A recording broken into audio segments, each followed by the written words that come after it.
บินโฮเทล APS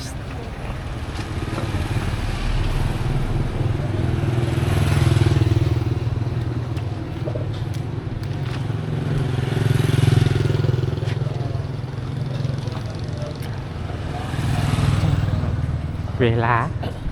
กาแฟเวลากาแฟ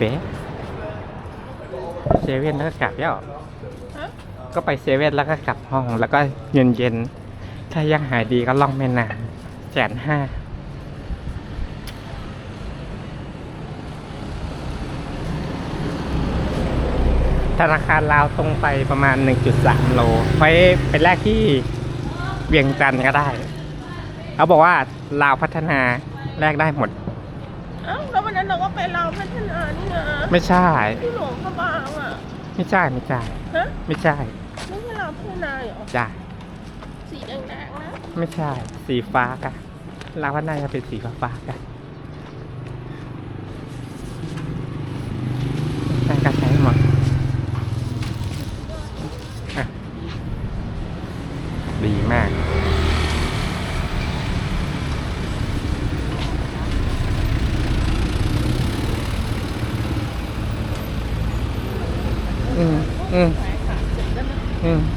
เอาไหมควรนวดมันเจ็บหนักกว่าเดิมเอาเราต้องแก้อาการกดเข้าไปคราวนี้ระบบเจ็บกว่าเดิม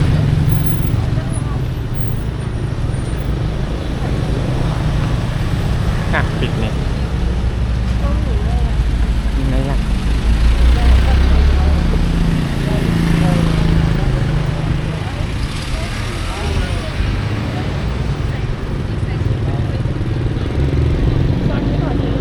นั่นเด็ก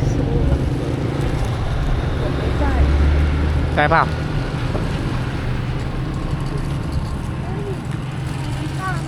ไปดูที่มีกีตาร์เปล่านี่กีตาร์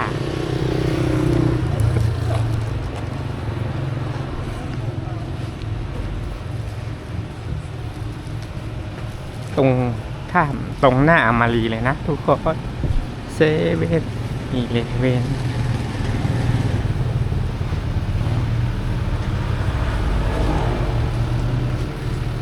ต้องเดินส้นเท้าเ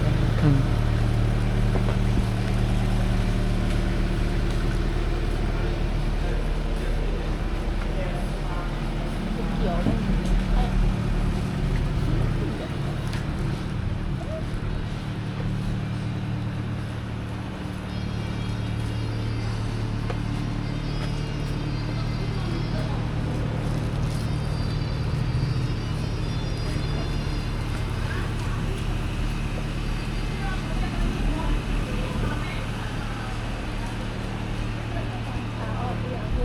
เส้นปอนน่ากินเชียว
หยอกก่อน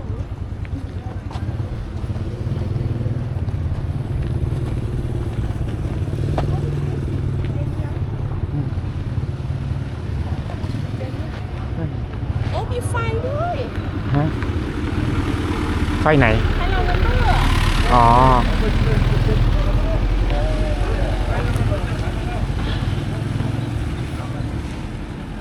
พ่อเขาต้องเดินตั้งแต่ตอนดึกเลยอย่างนี้เลย หืม ทอดน้ำอ่ะ ท่อน้ำก็วางตั้งแต่ลากตึงวางท่อน้ำวางท่อไฟไปด้วย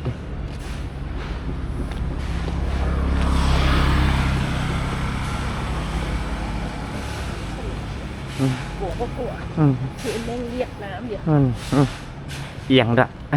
อยากจะเอียงมันทางนี้ เอาเอียงมาทางไหนก็เอียงมาใช่ไหม ไม่ใช่เห็นเรือเอียงด้วย เห็นมีบางลำควักน้ำออกวะ เหรอ ตักน้ำออก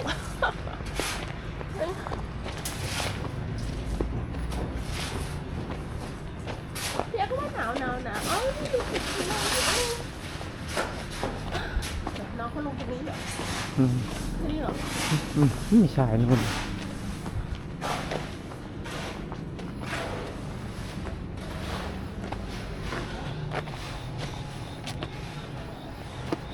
คุณโบเป๊ะ อืม จีน่าบอกว่าพอก่อนก็ได้นะ นั่นแหละก็ไปให้สุด พอแล้วพอแล้ว ขอยาว อ้าย ไปให้สุดอ่ะ หนาวก็หนาวอ๋อเปิดลมไว้นี่เพราะว่าหนาวจังวะ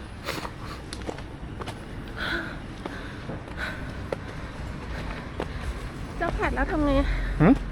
ก็เอาอันที่ซื้อมาเหมือนมือถือก็ใส่เข้าไปแทน อะไรนะ สายอ่ะ อ๋อแต่ค่อยไปซื้อ ซื้ออะไรมีอยู่เยอะแยะ เอามีเยอะ ซื้ออะไรเยอะแยะเอาเดินบอกน้องเขาก่อนนะ ฮะไม่ต้องบอกเขาบอกเดินขึ้นไปเลย เดี๋ยวเราเดินมาเลย อืม เขาไม่บอกเขาก่อนว่าถึงเงียบยังเนี่ย ไม่ย้ายโอ้ย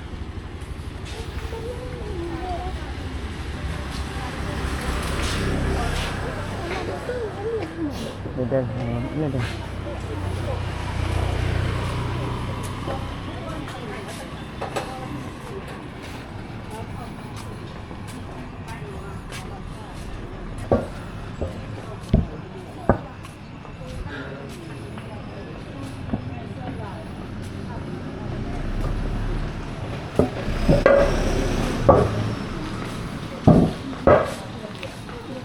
พอนี่เหยียบเลยใช่ไหม อืม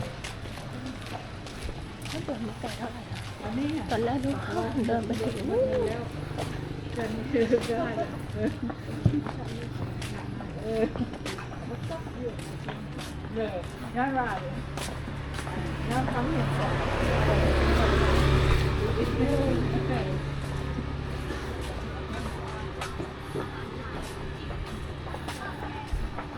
ก็จะไม่เหมือนสะพานนะแต่ท่านจังอีกจักรยานอ่ะ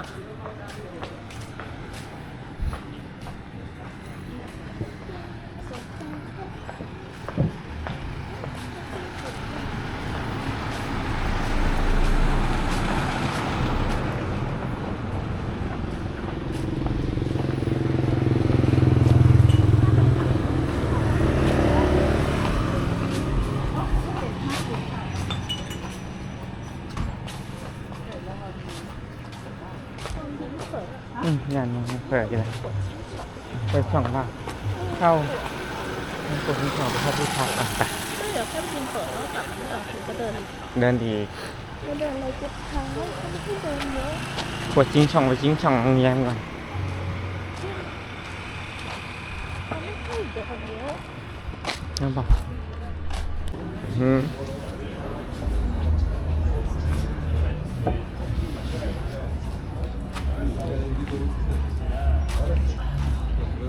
ไหนมา หึ ไม่ไปแล้ว ไปไหนก็ไม่ได้ไปต้องเดินกลับได้ จะเดินกลับทางไหนอันนี้